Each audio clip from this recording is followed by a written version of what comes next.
Good afternoon. I'm here with Stephanie Seyse. I hopefully pronounced that correctly. Who was You did? president of the State Council from 2015 to 2016. When you first joined the State Council, were you a staff member, student, resident, manager, clinical coordinator? What was your origin? I was a clinical coordinator at one of our hospitals in our health system. I had just finished my residency and my doctor of pharmacy, and that was my first position. Who did you meet that made you want to advance in the organization? Well, can I say Kim? Because I think everybody else also says Kim. But others who were influences were Marcia Gutfeld, who was my first boss, and Bruce Pleskow, who I was involved with a lot. As I went up the ranks within our local chapter, he was on our board with me, both of them, and so they were huge influences for me. Okay, you mentioned a few, but how many of the previous presidents did you know and what were they like? Well, I went back. I literally have the list pulled up here, and well, Marcia was 83.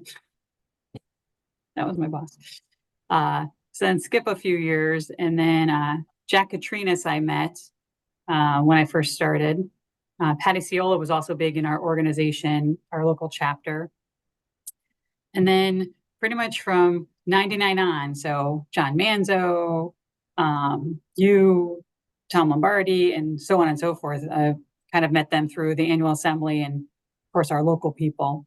And I found everybody was always like open, welcoming, encouraging, always good with ideas, helpful for any questions you have, especially like my local crew. I definitely would lean on them for advice and help and guidance. What challenges did you see as a member, board of director, and president of the organization? Well, when I started at the state level, I was director of chapter services. So I'm always going to say membership was one of our challenges in trying to increase our membership and retain our membership.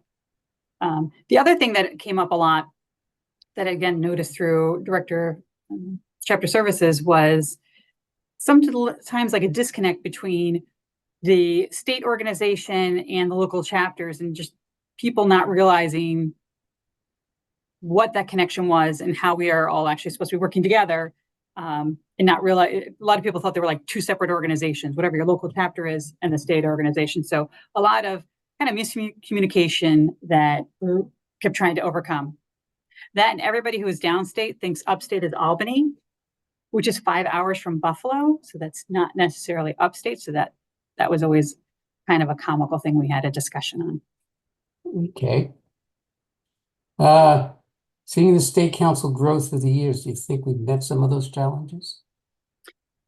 It's kind of funny. Some of the conversations I've had recently with some committees, no, we're still working on that information to the chapters of what the state is compared to the local chapter.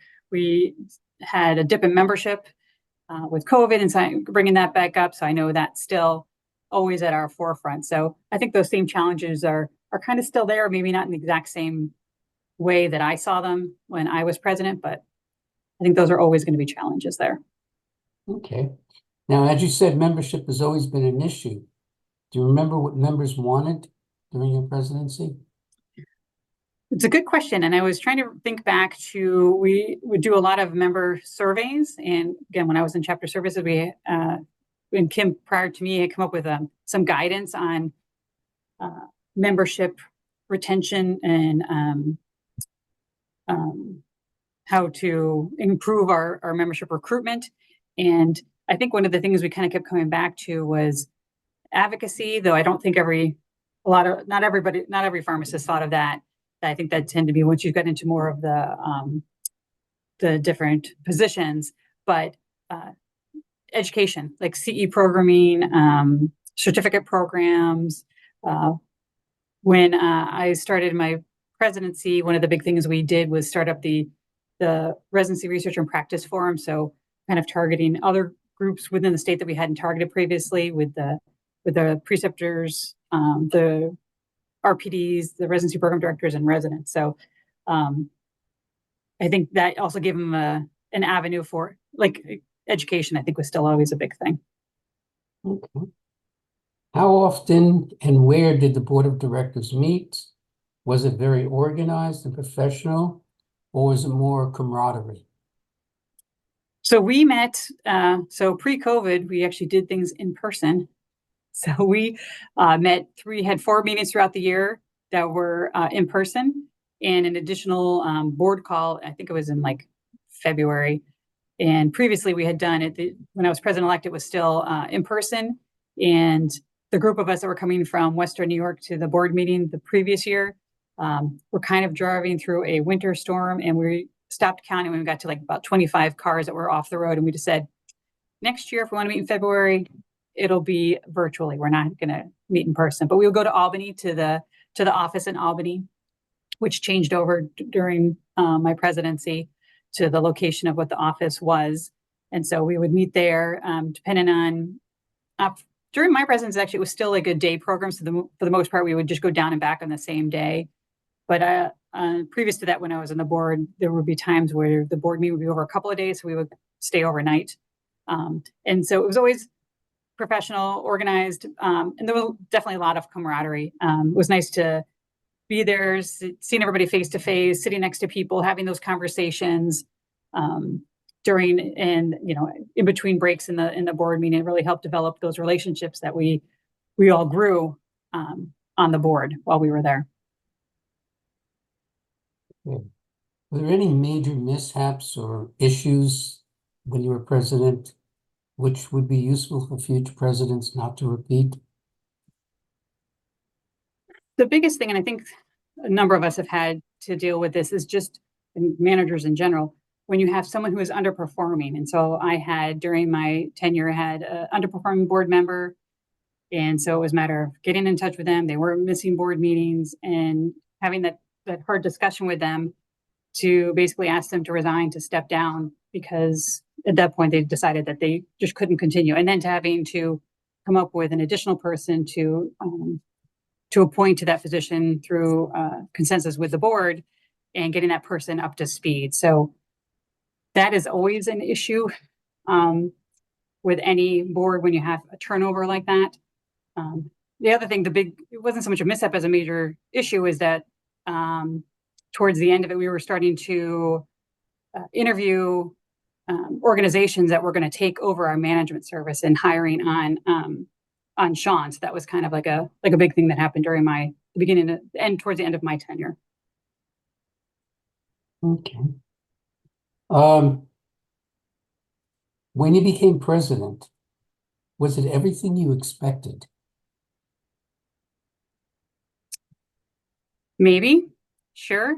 I had asked going into the position, I followed Liz Schlom, and we both said we would do it as partners, and they wouldn't let us do it as co-president. So I followed her. So we were very close and had a lot of discussion. And it was Deb Feinberg was our executive director at the time.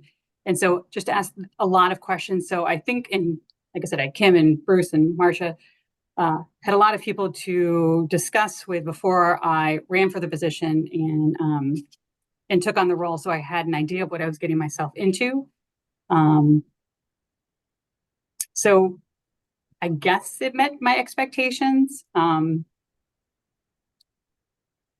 don't think I had any, like, in general, any big surprises, because I kind of, like I said, I kind of knew what I was getting myself into, and in that regard was preparing myself up until the time where I took over the role.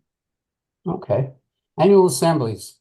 When you became a member, what were the early annual assemblies like, and where were they held? The most common location that I had gone to was the Sagamore. Of course, we love that. I also remember one in Rochester, which was interesting because it was interesting just walking around the city late at night. We also went to one in Turning Stone. There's a couple others in there that I don't remember everywhere we were before. We were more consistently at the Saratoga area. There were a few more parties happening during that time period that I recall. A lot more drinking happening than I think some of the more recent annual assemblies. We'll just leave it at that. Okay. What was it like when you were president? Was it very busy, chaotic, or sedate? At the annual assembly? Yeah, for you personally at For the me annual personally. assembly Yep. when you were president. I found it very busy because I felt as president, and even a little bit as president-elect in the immediate past, I felt important that it was important that I attended as many of the programming as I could.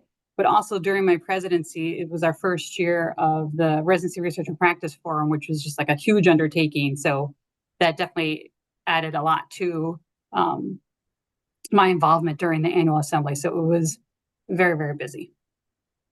Okay.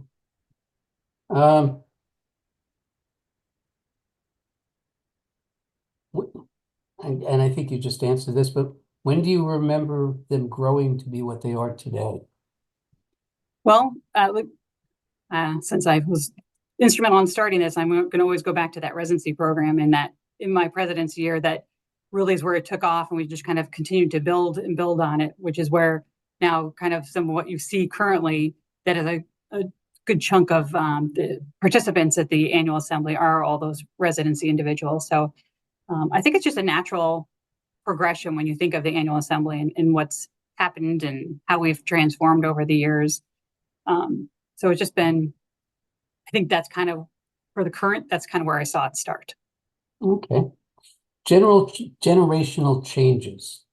When you started, did you feel you needed to work your way up to the presidency? New members have a very different philosophy of needing more evenly divided time between work and play. How do we help them assume these roles in the state council? And will the new members be able to move the council forward? It's a lot of questions in there. That was a lot. So start with the first one. When I started, I started at the local chapter level and was at the local chapter level for several years in positions, including president for an extra term. And was asked at one point to run for a board position, and I didn't feel it was my time, so stayed at my local chapter. Then got onto the director of chapter services, and then you're at the council level on the board, and I did a couple of stints as chapter services, then pharmacy management. So I was there for a while. So it was just kind of like a natural progression. And again, in discussion with Liz Schlom, the natural progression to eventually be president. But I didn't start saying, hey, this is what I want to do. It was just kind of like your comfort with what you know is out there that you're going to be working on. And I felt like that I could do the job. So that's what I did. As for that work-life balance in our newer members and how do we help them assume these roles, I think the same thing as like what I went through is that you have to have